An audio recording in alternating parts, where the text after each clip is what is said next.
Hello dear students, last lecture में हमने chemical bonding के अंदर वैलेंस बॉन्ड थ्योरी स्टार्ट की थी और उसमें हमने कॉन्सेप्ट ऑफ ओवरलैपिंग को समझा था। और आई थिंक वो आपको क्लियर हो भी गया होगा।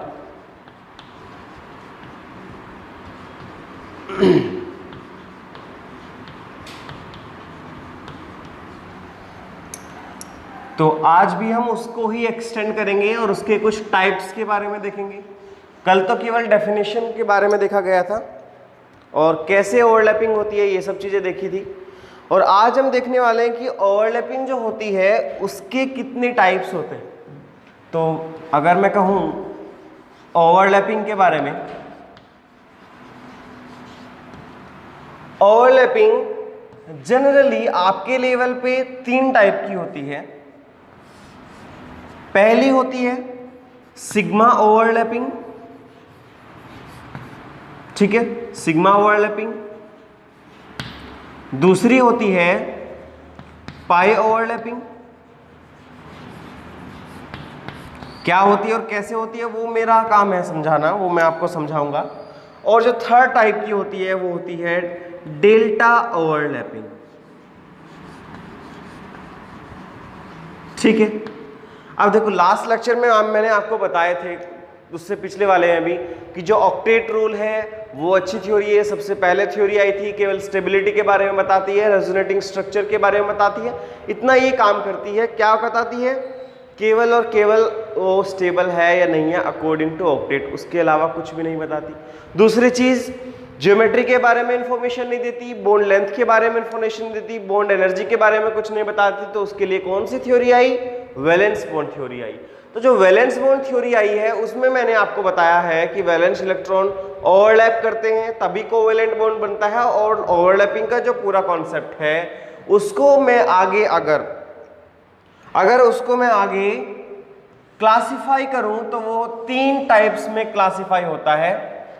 सिग्मा ओवरलैपिंग क्या होता है वो बताया जाएगा, पाई ओवरलैपिंग एंड डेल्टा ओवरलैपिंग। अगर आपको ओवरलैपिंग समझ आ जाती है तो ओवरलैपिंग के बाद में आपको ये समझ आ जाएगा कि जो ऑर्बिटल्स हैं, मैंने आपको वो चीजें पढ़ाई भी थी थोड़ी सी, जो ये ऑर्बिटल्स वाला पूरा थ्योरी है ये हम पढ़ने वाले हैं एटॉमिक स्ट्रक्चर के अंदर।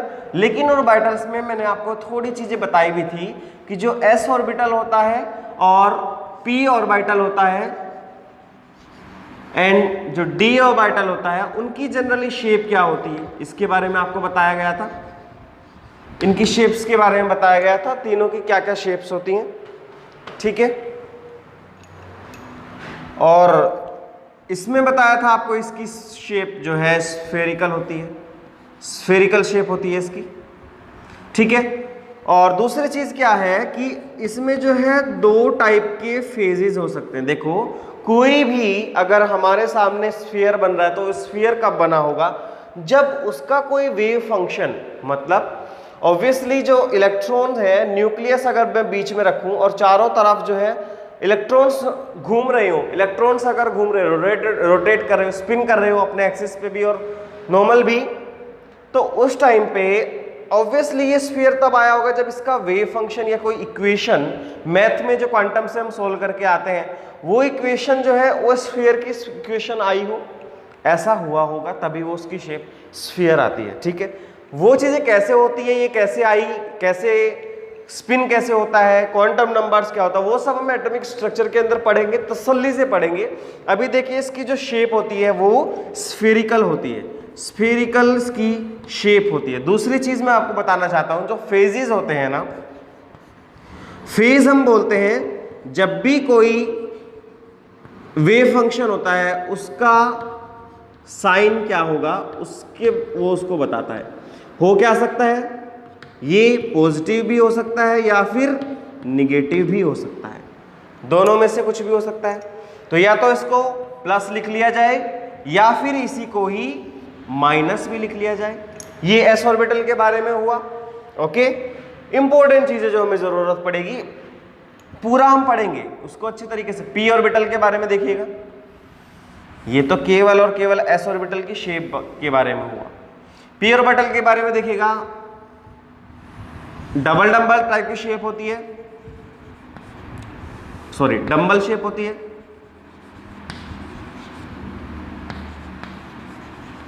डंबल शेप में प्लस और माइनस, ये ओनली फेज है, कोई चार्ज नहीं है वहां, ठीक है। और ये मैंने आपको बताया था, ये कौन सा होता है सर, प्लस माइनस, और अगर मैं यहां पे प्लस लिखूं तो इधर माइनस, ऐसे होगा, ठीक है।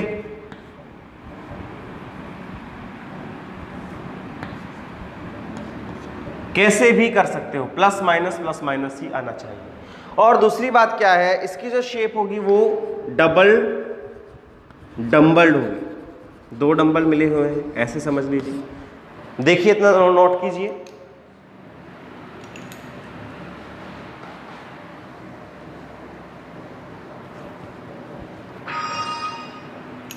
इतना समझ आया? ओके। अब देखो इसमें क्या है, मुझे दो चीजें बतानी है, दो चीजों के बारे में बताने के लिए मैंने इसको ओपन किया है दोबारा से इस टॉपिक को, नहीं तो ये थोड़ा बहुत तो इतना बता भी चुका था मैं। देखो अगर मैं साइन वाली जो चीज के बारे में, फेज के बारे में बात करूं,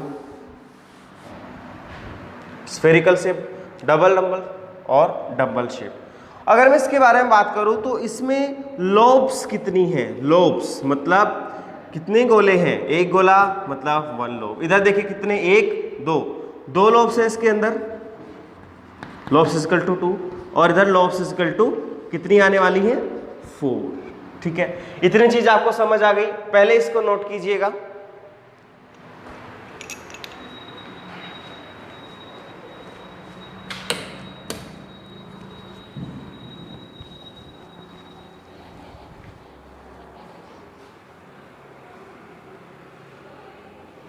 इतनी बात को नोट कीजिए।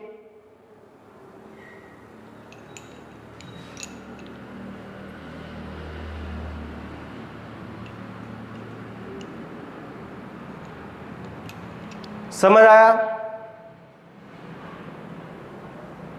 समझ आ गया?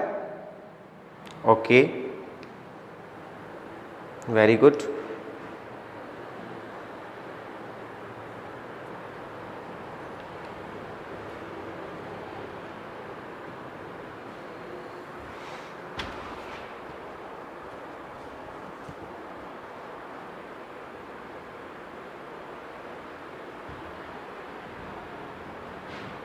आइए हम स्टार्ट करते हैं सिग्मा ओवरलैपिंग से, सिग्मा ओवरलैपिंग से स्टार्ट करते हैं, ठीक है।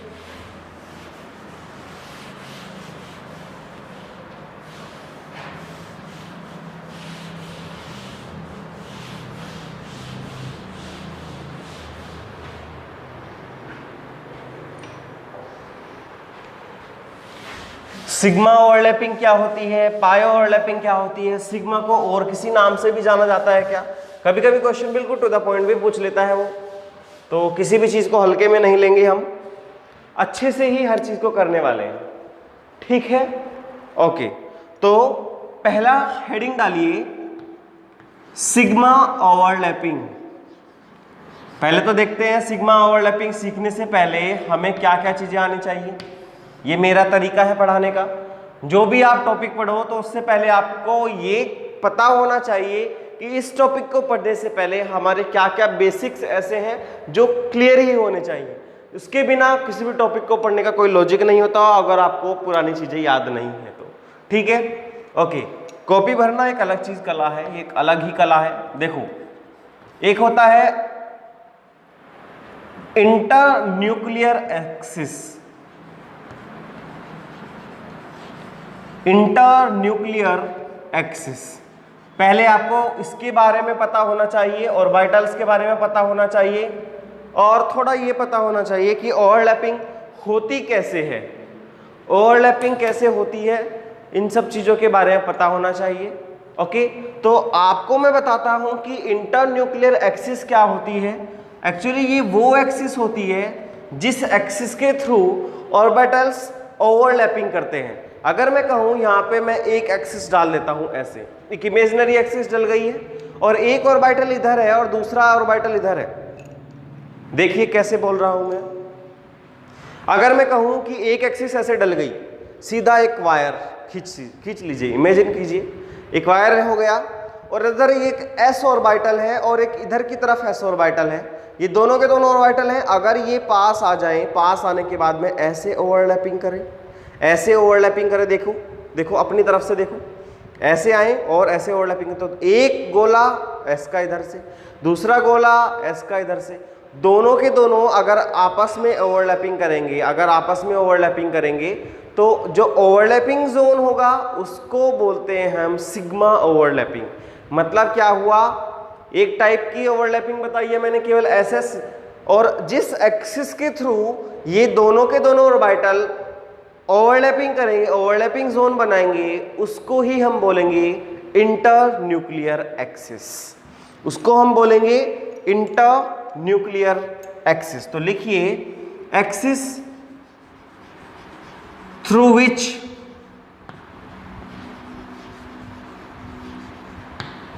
orbitals used to overlap to each other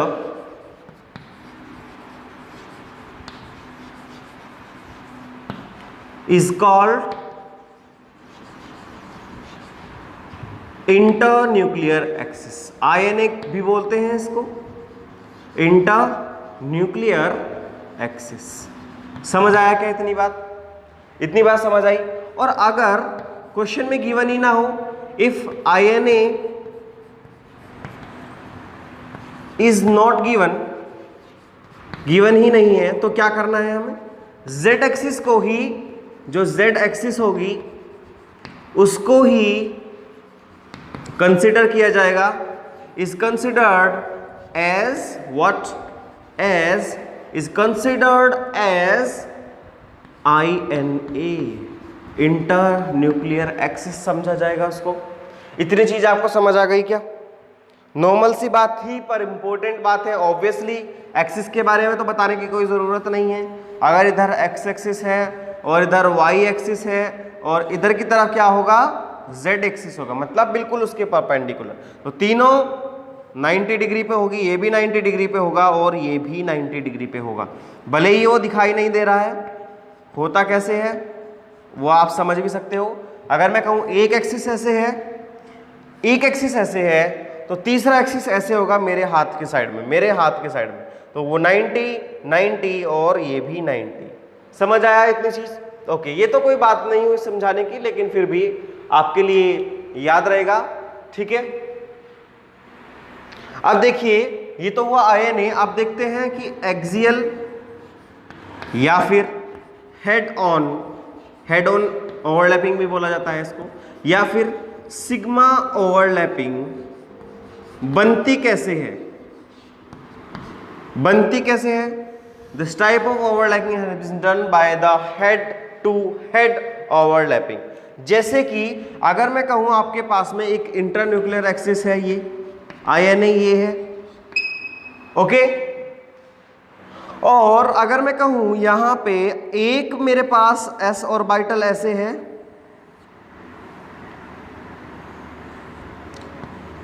ठीक है, एक ऐसे ऑर्बिटल है ये, दूसरा भी इसके साथ में अगर मैं कहूं ऐसे ऐसे ऑर्बिटल बना हुआ है, दूसरे वाला भी ऐसे है, ठीक है। और दोनों से मिलके देखो, अगर मैं कहूँ इसका फेज जो है प्लस है, इसका भी फेज प्लस है, और प्लस प्लस होने से क्या होगा? अगर ये इस तरह से ओवरलैपिंग करे तो जो ये वाला जोन है, ये ओवरलैपिंग का जो जोन है, ये वाला,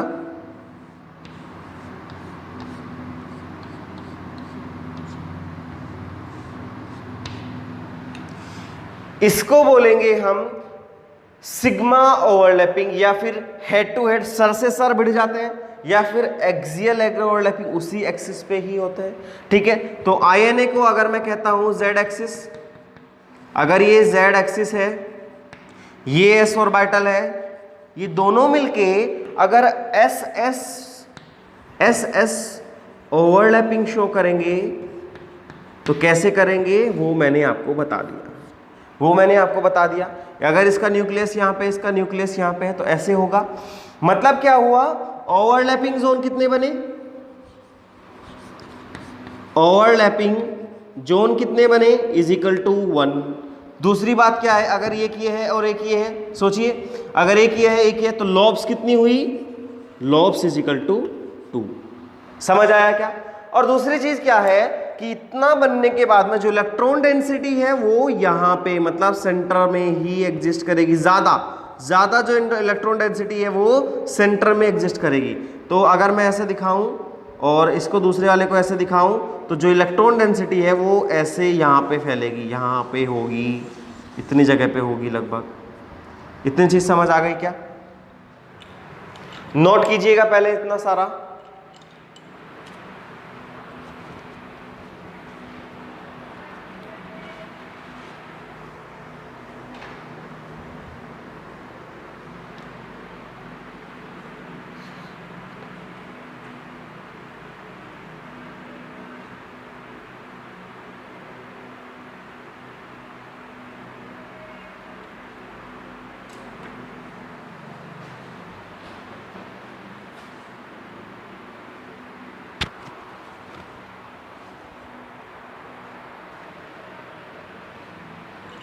समझ आया, ओके, नोट कीजिएगा।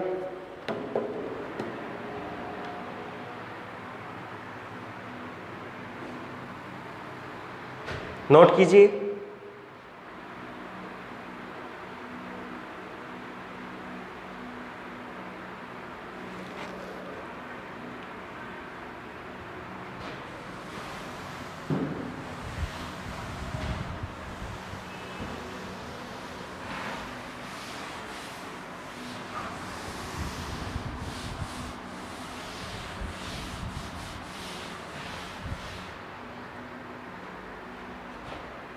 देखो आप उसको क्या है,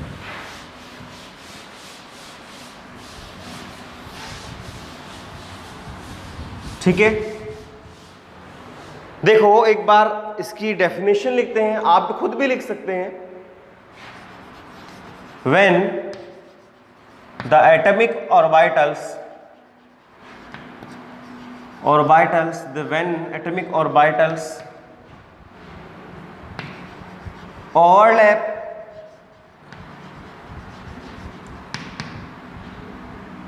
with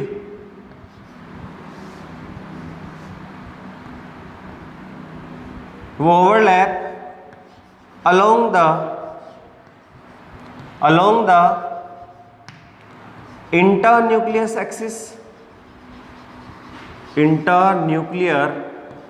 axis मतलब INA इंटरन्यूक्लियर एक्सिस के along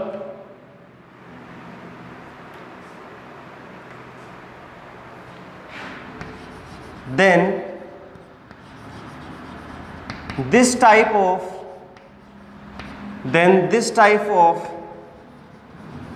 axial overlapping is called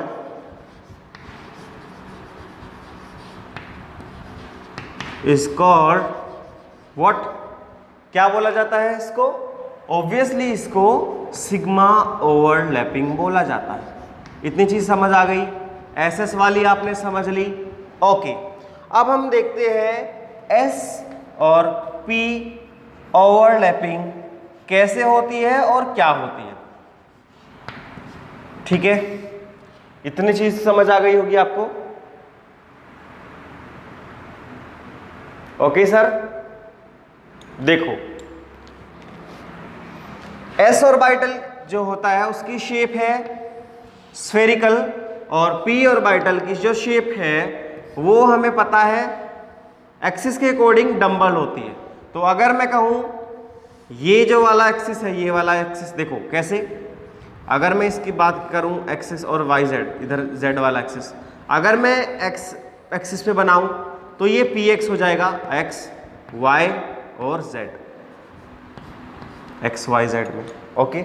अगर मैं कहूं इसी को ही एक्स वाई एंड जेड, तो ये वाली जो बनेगी, ये वाली जो एक्सिस बनेगी इसको बोलेंगे हम पी वाई, इस एक्सिस पे जो बनेगा उसको बोलेंगे हम पी वाई। और अगर मेरे पास x ये है, y ये है, z ये है, अगर ये z है तो अगर मैं कहूं केवल इस एक्सिस पे ही बन रही है, ऐसे देखिए कैसे,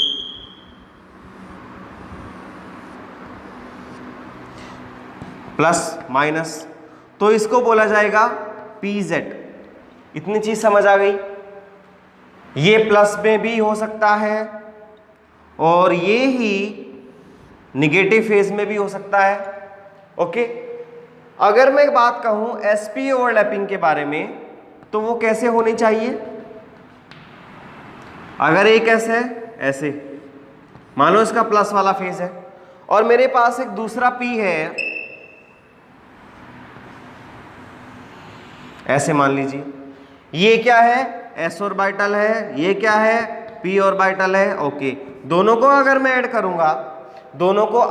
करूंगा, कैसे, देखो प्लस के साथ में प्लस जाएगा, अगर प्लस के साथ में प्लस जाता है तो वो उसमें क्या है, बॉन्डिंग एटॉमिक ऑर्बिटल बनते हैं। यहां से क्या बनेंगे, BMO। जब मैं MOT पढ़ाऊंगा तो इसको दोबारा से भी पढ़ना पड़ेगा और इसको रिकैप भी हो जाएगा आपका, इसलिए इसको नोट कर लीजिए। और अगर मुझे इसका बॉन्डिंग बनाना है तो कैसे बनेगा, देखिए S का अगर ये बना और P वाले का बनेगा ऐसे बनेगा, ओवरलैपिंग करा दिया बस मैंने इनको। तो जो ये ओवरलैपिंग जोन बना, हेड टू हेड ओवरलैपिंग वाला,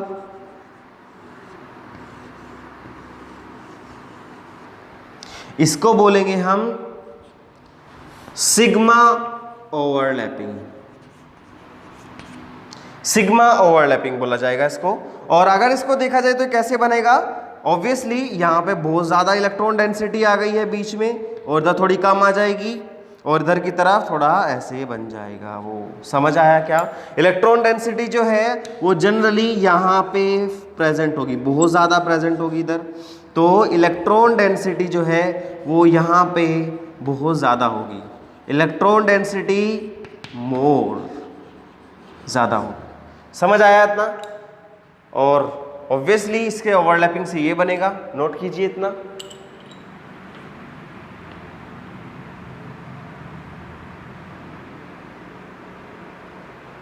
सिग्मा बॉन्ड बनता है। अगर इनकी लॉब्स को देखा जाए तो इतनी बड़ी लॉब बन जाएगी, तो मैं इसको देखो ऐसे भी बना सकता हूं, देखो दोबारा से देखो इसको, ये तो छोटी हो जाएगी, ये बड़ी इलेक्ट्रॉन डेंसिटी आ जाएगी, तो ये बड़ी इलेक्ट्रॉन डेंसिटी आ जाएगी और इधर एक छोटा सा चक निकल के आ जाएगा। तो ये जो बचा, ये जो पूरे वाला है, ये जो इतना है, इसको ही हम बोलेंगे इलेक्ट्रॉन डेंसिटी। यहाँ पे सबसे ज़्यादा है, यहाँ पे सबसे ज़्यादा है इलेक्ट्रॉन डेंसिटी मोर। नोट कीजिएगा, इस चीज़ को नोट कीजिएगा, ये बिल्कुल अलग है उससे, इसको नोट कीजिएगा। इसके बाद में P वालों को नोट कीजिएगा अलग अलग, ठीक है? नोट करिए सारा।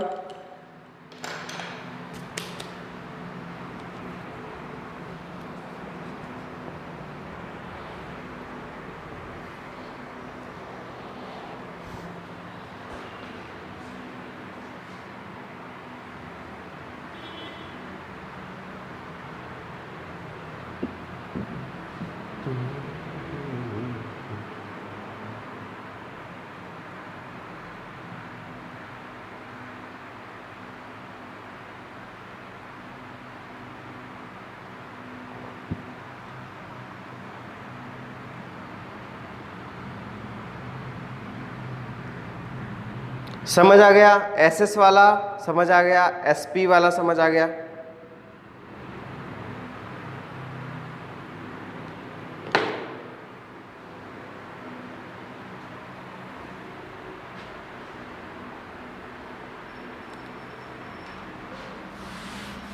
देखिए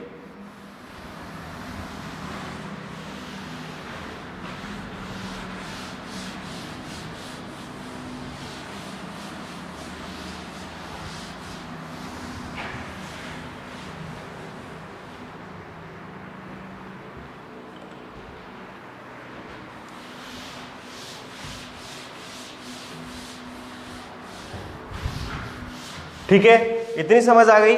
देखो जब उसने बॉन्डिंग मोलिकुलर ऑर्बिटल बनाए तो ऐसे ही वो एंटी बॉन्डिंग मोलिकुलर ऑर्बिटल भी बनाता है।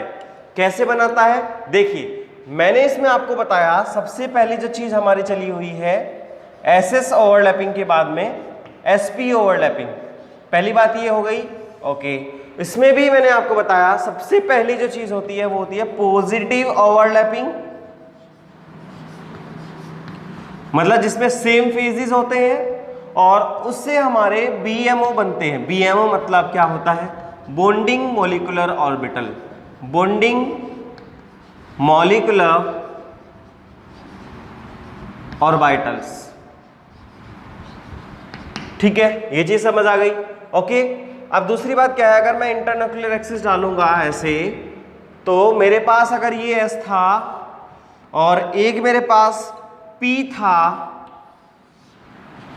तो उनकी हेल्प से अगर ये INA है, अगर ये INA है तो बॉन्डिंग मोलिकुलर ऑर्बिटल बनेगा अगर ये सेम फेजेस है तो। और अगर ऐसा हो जाए कि ये फेज पॉजिटिव है लेकिन ये वाला जो फेज निकल के आए निगेटिव वाला आ जाए। एनसीईआरटी और बुक्स में इतना ही दिया होता है, मैं आपको और भी चीजें बता रहा हूं, एमओटी में भी हमारे काम आने वाली है ये चीजें। ठीक है, अगर इंटरन्यूक्लियर एक्सिस ऐसे पास हो जाए, अगर इंटरन्यूक्लियर एक्सिस ऐसे पास हो रही है और हमारे पास एक एस ऑर्बिटल है, एक पी ऑर्बिटल है, एस ऑर्बिटल है, पी ऑर्बिटल, लेकिन फेजेस सेम है, फेजेस डिफरेंट है, इसमें बनता है बीएमओ पॉजिटिव ओवरलैपिंग से, इस वाले में बनता है निगेटिव ओवरलैपिंग होगी, और जो सामने बन के आएगा वो होगा एबीएमओ, उसको बोलते हैं हम anti bonding molecular orbital, anti bonding molecular orbital. ठीक है, इतना समझ आ गया। इसकी लोब कैसे बनी है? इसकी बनी है मोटा पेट और बस छोटा सा अलग से निकला हुआ है, और यहाँ पे इलेक्ट्रॉन डेंसिटी है। ये मैंने आपको बता दिया है कैसे बना, सब समझ आ गया, बहुत होशियार हो आप तो। इस वाले में बताइए कैसे होगा, इस वाले में बताइए। इसको out of the phase, out of the phase भी बोला जाता है, आउट ऑफ द फेज भी बोला जाता है, out of the phase overlapping भी बोला जाता है। तो ऑब्वियसली प्लस माइनस एक दूसरे से नहीं मिलेंगे और ये ऐसे टाइप की एक अलग से डिस्ट्रक्टिव, ये कंस्ट्रक्टिव ओवरलैपिंग है, मेरे डिस्ट्रक्टिव टाइप की ओवरलैपिंग बना लेंगे। ठीक है, तो मतलब इसमें क्या है, इलेक्ट्रॉन डेंसिटी ऐसे प्रेजेंट नहीं होगी, और इस तरह की ओवरलैपिंग अगर होगी तो उसको बोलेंगे हम anti bonding molecular orbital, anti bonding molecular orbital. इतना समझ आ गया क्या? दो चीजें मैंने आपको बताई, सिग्मा के अंदर दो तरह की ओवरलैपिंग होती है एसपी के अंदर, या तो साथ साथ वाली हो जाए सामने सामने, या फिर सामने और एक और अलग हो जाए। अगर ऐसे बनेंगे तो बॉन्डिंग मोलिकुलर ऑर्बिटल बोलेंगे इसको, क्योंकि इलेक्ट्रॉन डेंसिटी ज्यादा हो गई। प्लस माइनस है तो अलग अलग हो जाएंगे, दूर दूर हो जाएंगे, इसको बोलेंगे हम एंटी बॉन्डिंग मोलिकुलर ऑर्बिटल, अलग अलग दूर दूर हो जाएंगे इसमें। ठीक है, यहां तक की चीजें समझ आ गई क्या? ओके,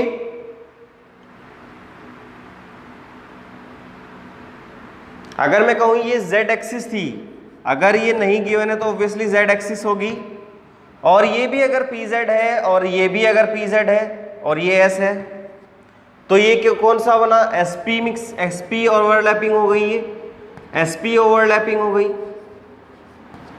ऐसे ही ये भी sp ओवरलैपिंग होगी, लेकिन कैसी होगी? abmo होगी, ये bmo वाली होगी। इतनी कहानी नोट करिए, पहले नोट कीजिएगा।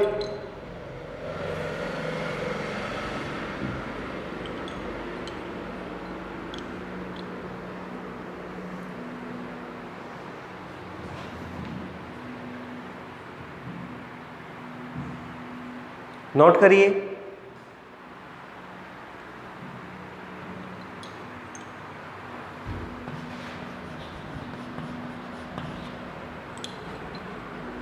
नोट करिए इतना।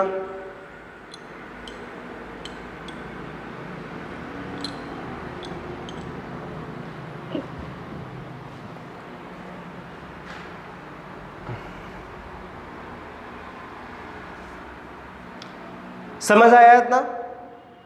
कोई प्रॉब्लम नहीं होगी आई थिंक। दो तीन चीजें ही है। अब देखते हैं हम, पॉजिटिव निगेटिव हो गई तो क्या जीरो ओवरलैपिंग भी होती है क्या? हाँ सर होती है। जो जीरो ओवरलैपिंग होती है उसको क्या बोला जाता है? जैसे इनको बॉन्डिंग और एंटी बॉन्डिंग बोला जाता है तो उसको भी तो कुछ बोला जाता होगा, बोला जाता है। वही हम सीखेंगे आज, इसके बाद में वही सीखने वाले हैं। ओके, देखो अगर ये हो जाए तो एक जीरो ओवरलैपिंग भी होती है, वहां होती है जीरो अगर ओवरलैपिंग होगी। देखो ये चीजें एनसीईआरटी या नॉर्मल बुक में नहीं मिलेगी, लेकिन जब हम आगे पढ़ेंगे तो इनकी बहुत ज्यादा जरूरत भी पड़ेगी, तो इसलिए मैं आपको बता रहा हूं।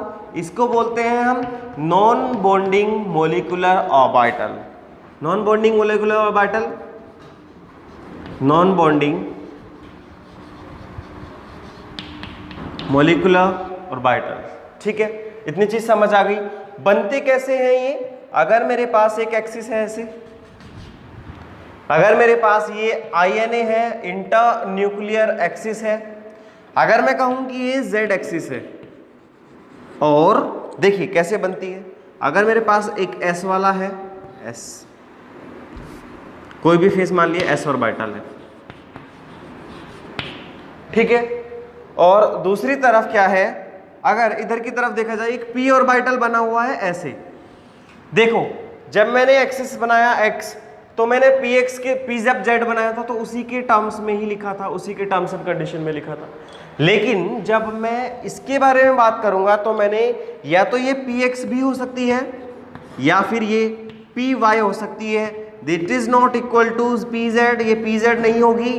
इतनी चीज आपको समझ आनी चाहिए। ओके, अगर ये पॉजिटिव फेज है तो ये पॉजिटिव होगा, ये निगेटिव होगा। अगर मैं इनका एडिशन करूंगा तो वहां पे जो बनेगा, इधर जो बनेगा उसको बोलेंगे हम NBMO, मतलब नॉन बॉन्डिंग मोलिकुलर ऑर्बिटल। बनता कैसे है वो भी देख लीजिए आप।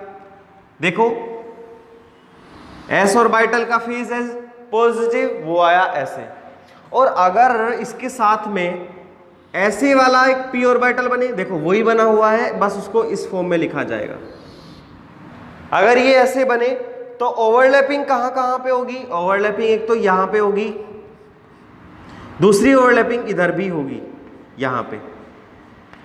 तो ये तो पॉजिटिव वाली ओवरलैपिंग हुई। अगर इसका पॉजिटिव पॉजिटिव, ये निगेटिव वाला सोचो तो एक पॉजिटिव हो जाएगी, एक निगेटिव हो जाएगी। तो ये दोनों ओवरलैपिंग एक दूसरे को कैंसल आउट कर देंगी, फेजेस कैंसल आउट। जो दोनों के फेजेस होंगे वो कैंसल आउट हो जाएंगे, जो दोनों के फेजेस होंगे वो कैंसल आउट हो जाएंगे, एक दूसरे से कट जाएंगे। तो इस तरह की जो बॉन्डिंग होती है उसको बोलते हैं नॉन बॉन्डिंग, और जिस तरह के ऑर्बिटल्स बनते हैं उनको बोला जाता है non bonding molecular orbital. Note कीजिए इतना।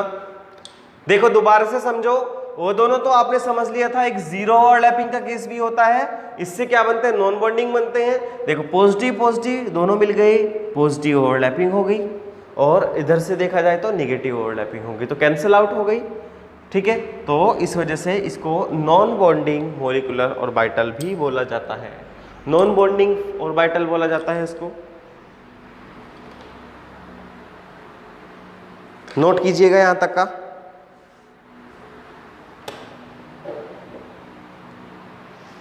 जितनी भी कहानी है यहां तक की नोट कीजिए।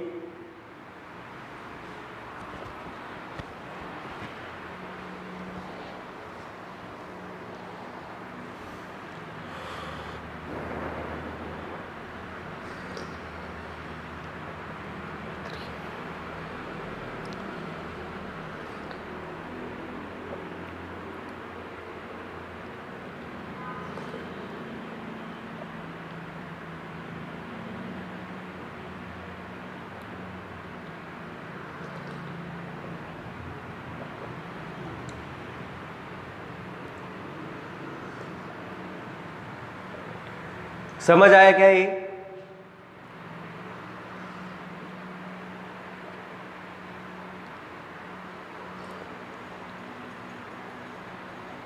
समझ आया?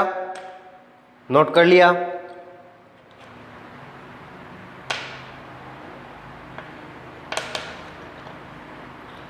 समझ आया?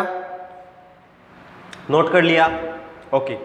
एसएस ओवरलैपिंग फिनिश हो गई है, एसपी ओवरलैपिंग फिनिश हो गई है। अब हमारे पास में आता है पीपी भी तो हो सकता है, पी ऑर्बिटल और पी ऑर्बिटल एक दूसरे के साथ ही कर जाएं, ठीक है? तो आइए उसको भी पढ़ते हैं।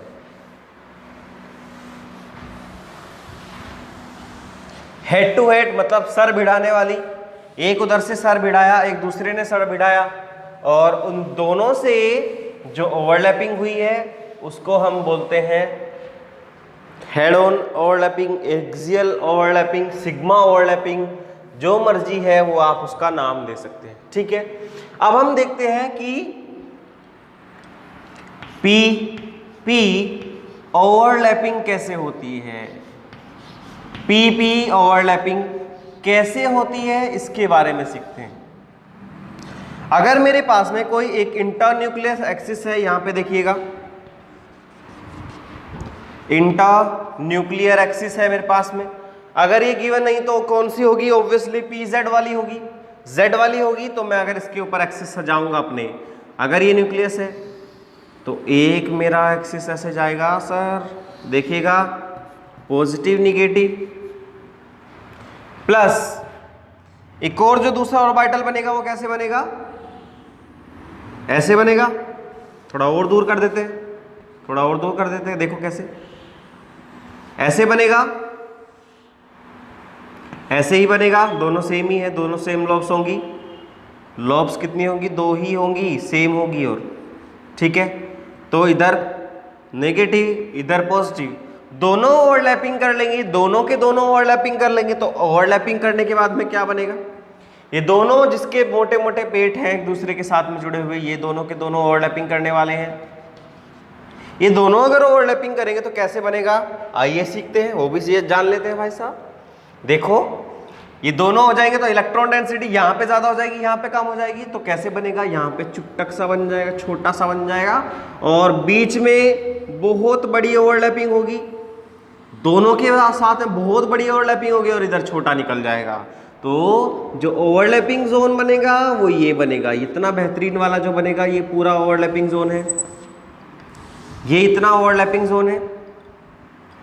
ये क्या है? ये ओवरलैपिंग जोन है, ओवरलैपिंग जोन है। ऑब्वियसली समझ आता है क्या? तो इस तरह की बनेगी, और ये जो बॉन्ड बनेगा इसको बोला जाएगा, या तो इसको एक्सियल बॉन्ड बोल दो,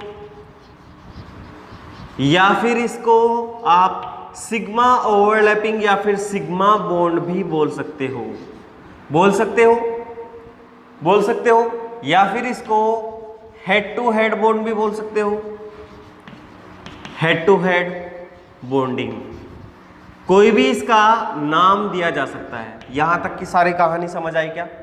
इतनी कहानी समझ आई क्या? इसको ये बोला जा सकता है, इसको पूरा को बोला जा सकता है। पी वाली ओवरलैपिंग क्या करेंगे? ऑब्वियसली इसके 3 ऑर्बिटल होते हैं।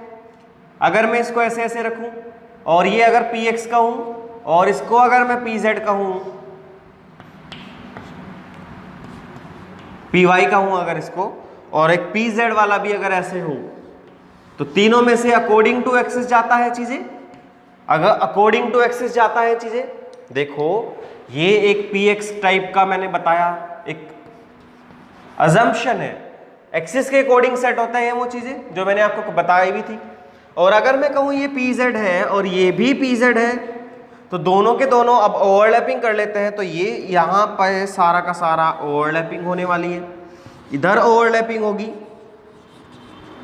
तो इसका भी सर भिड़ा, इसका भी सर भिड़ा, तो इन दोनों ने अगर सर भिड़ाया तो हेड टू हेड ओवरलैपिंग होगी, हेड टू हेड ओवरलैपिंग होगी।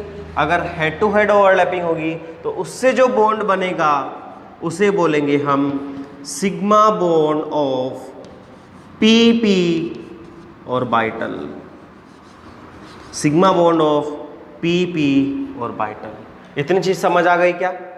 इतनी चीज समझ आ गई क्या? कैसे बनेगा वो समझ आ गया? ओके। तो यहां पे सबसे ज्यादा इलेक्ट्रॉन क्लाउड होगा, मैक्सिमम इलेक्ट्रॉन क्लाउड इधर ही प्रेजेंट होगा, समझ आ गया? इतनी चीज समझ आ गई? नोट कीजिए इसको।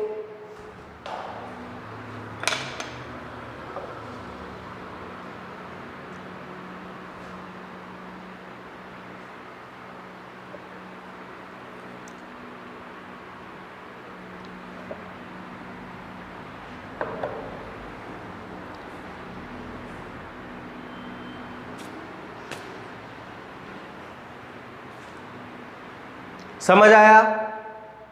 सिग्मा ओवरलैपिंग समझ आई?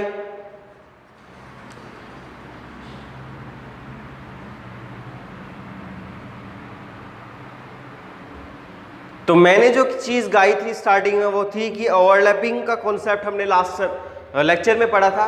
लास्ट लेक्चर में हमने पढ़ा था कि ओवरलैपिंग क्या होती है, कैसे होती है, वो सब चीज़ों के बारे में हमने जान लिया था।